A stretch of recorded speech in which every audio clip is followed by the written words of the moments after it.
Kalau bid'ah itu ada yang baik dan dapat mencerahkan umat, ya, saya menganjurkan mari kita melakukan bid'ah.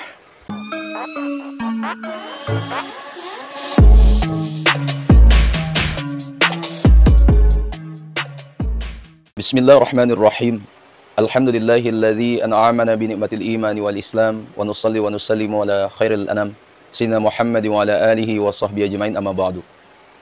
Azabi semua yang rahmati Allah.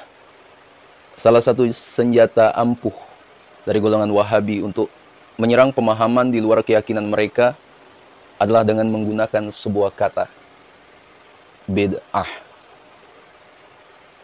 Wahabi merasa golongan paling benar dan paling berhak menafsirkan hukum-hukum Islam. Sehingga di awal munculnya mereka menolak mentah-mentah semua mazhab dari Ahlus Sunnah yang sudah begitu lama mengakar dalam masyarakat Islam. Walaupun Syekh Muhammad bin Abdul Wahab, pendiri Wahabi, berlatar belakang mazhab Hambali, namun beliau tidak pernah mengakui sebagai pengikut mazhab Hambali. Ya. Beliau lebih senang menyebut diri sebagai mawahid, orang-orang yang bertauhid. Ya, begitu kakunya pemikiran Wahabi ini dapat kita lihat di beberapa negara yang dominan penganut Wahabisme, terutama Arab Saudi, yang menerapkan hukum Islam secara kaku dan tidak mengikuti perkembangan zaman. Hal-hal yang baru langsung dicurigai dan diberi stempel bid'ah. Asabiku semua, contoh saja Afghanistan pernah amburadul, ya, ketika memakai pemahaman Wahabi. Kekuasaan negara mengatur keyakinan seseorang. Laki-laki yang tidak berjenggot dihukum 3 bulan penjara. Begitu juga kalau ada yang berani tidak berpakaian ala Islam versi mereka. Sabiqu semua rahmati Allah Subhanahu wa taala. Namun apa sebenarnya bid'ah itu? Bid'ah menurut Imam Syatibi adalah segala yang diada-adakan dalam bentuk yang belum ada contohnya. Hal ini sesuai dengan kata bid'ah dalam Al-Quran. Badi'us samawati wal ard. Allah telah membid'ahkan langit dan bumi. Ya. Dalam Quran surah Al-Baqarah ayat 117. Azabi ke semua. Pekerjaan menciptakan bid'ah dinamakan ibtidah. Sedangkan barang yang dibuat selanjutnya disebut bid'ah. Demikian pula dengan bentuk atau perbuatannya. Ya. Selanjutnya, pengertian bid'ah sesuai dengan perkembangan di kalangan umat Islam ialah sebagaimana yang dikatakan oleh Imam Al-Baihaqi, ya, dari Al-Imam Asy-Syafi'i.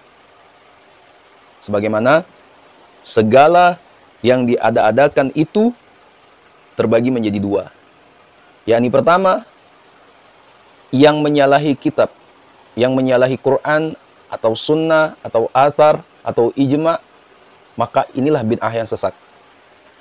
Dan kedua, yaitu segala sesuatu yang diada-adakan tetapi tidak menyalahi sendi-sendi tersebut, maka inilah bid'ah yang tidak tercela. Ya, tertera dalam kitab Fathul Bari.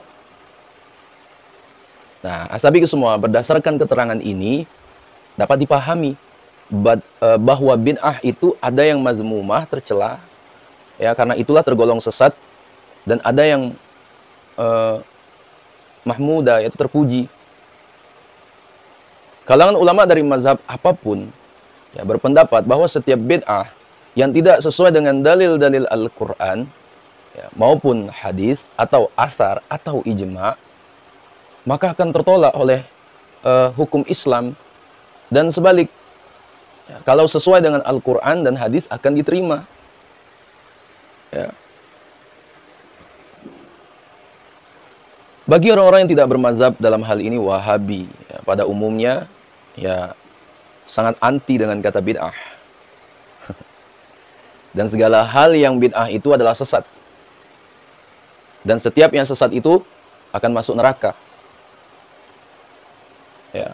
Pendapat mereka diperkuat dengan sebuah hadis Nabi, ya, yaitu kullu bid'atin dolalah. Ya. Maka sesungguhnya semua bid'ah itu sesat, dan semua yang sesat itu di neraka. Wa kullu bid'atin dolalah finnar. Ya, dolalatin finnar. Neraka. Ngeri nggak tuh?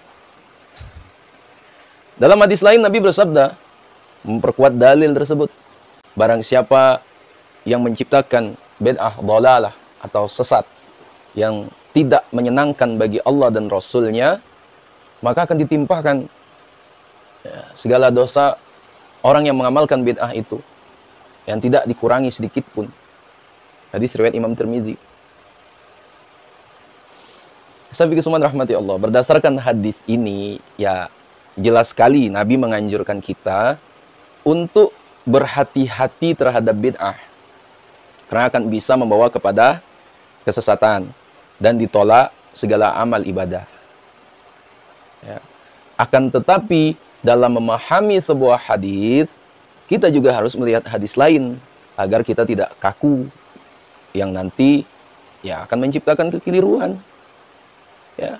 Nabi SAW juga bersabda, ya, barang siapa yang mengadakan sesuatu yang baik di dalam agama Islam, ya, maka baginya memperoleh pahalanya dan pahala dari orang yang mengamalkan sepeninggalannya tanpa mengurangi pahala orang yang mengamalkan sedikit pun.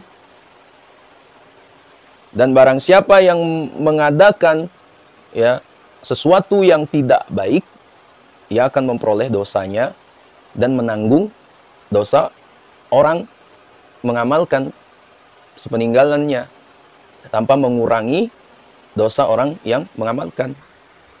Hadis riwayat Imam Muslim.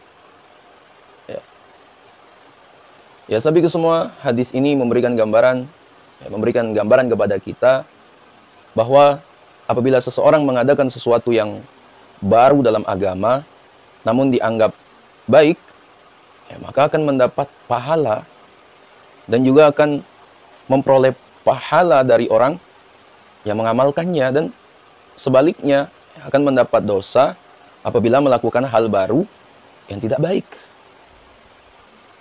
Ya. Sahabat semua rahmati Allah Subhanahu wa taala. Penggolongan bid'ah, agar kita lebih mudah memahami tentang bid'ah, ya, ada baiknya kita mengetahui jenis-jenis bid'ah ya, yang kami kutip ya, dari kitab seputar masalah thariqah atau karya Al-Ustaz Imran Abu Bakar. Bid'ah itu ada 5 jenis. Ya, bid'ah muharramah, yakni suatu bid'ah yang termasuk diharamkan oleh syara. Ya. Misalnya menghormati orang bodoh, ya, menghina orang alim, menempatkan orang-orang yang tidak mengetahui seluk-beluk persoalan agama pada suatu jabatan yang langsung mengurusi soal agama sehari-hari.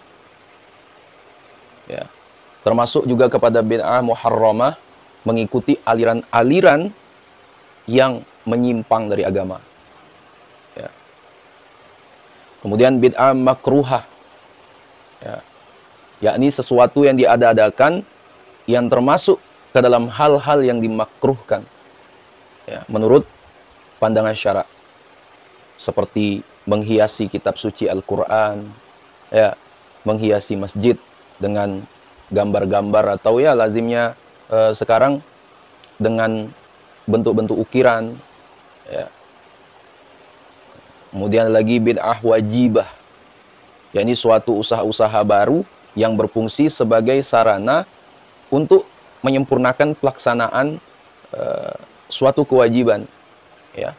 Misalnya mengumpulkan Al-Quran dalam suatu bentuk mushaf, ya, menciptakan penemuan baru dalam bidang ilmu pengetahuan yang menjadi kunci untuk memahami dan memelihara kelangsungan tuntunan syariat, baik yang ada dalam Al-Quran maupun Al-Hadis. Ya. Kemudian bid'ah mandubah, yaitu mengada-ngadakan sesuatu yang baru dan bersifat sunnah hukumnya. Ya, seperti mendirikan yayasan orang jompo, ya, penampungan anak yatim, dan lain-lain yang serupa. Ya. Kemudian bid'ah mubah, ya, yaitu ciptaan baru dari yang bersifat mubah, seperti makan dengan sendok. Ya. Sahabat semua rahmati Allah Subhanahu wa taala, dari 5 jenis bid'ah ini dapat kita ketahui bahwa bid'ah itu tidak selamanya buruk dan sesat. Ya, akan tetapi ada juga bid'ah yang baik. Ya.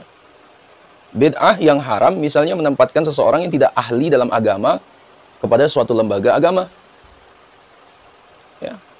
Orang bodoh tentang agama atau orang yang sentimen, ya, terhadap kelompok lain menjadi pengurus MUI. Ya, akibatnya akan keluar fatwa-fatwa yang membingungkan umat, ya, dan meresahkan masyarakat.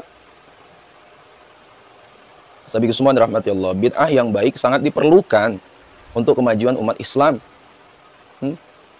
Bisakah Anda bayangkan, ya, andai para sahabat tidak melakukan bid'ah, ya, baik dengan mengumpulkan Al-Quran dalam bentuk mushaf, tentu akan sulit bagi kita di zaman sekarang ini, ya, untuk mempelajari Al-Quran.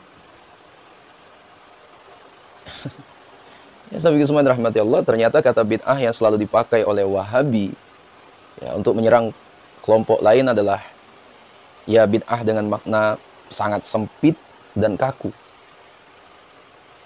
Kalau bid'ah itu ada yang baik dan dapat mencerahkan umat, ya, saya menganjurkan mari kita melakukan bid'ah. Sahabat semua rahmati Allah, mungkin itu yang dapat kami sampaikan. Kira video bermanfaat, jangan lupa share pada orang kita cintai, dan juga jangan lupa share ke akun media sosial kalian yang lainnya agar jauh lebih bermanfaat lagi. Wallahu a'lam. Assalamualaikum warahmatullahi wabarakatuh. Mari kita melakukan bid'ah.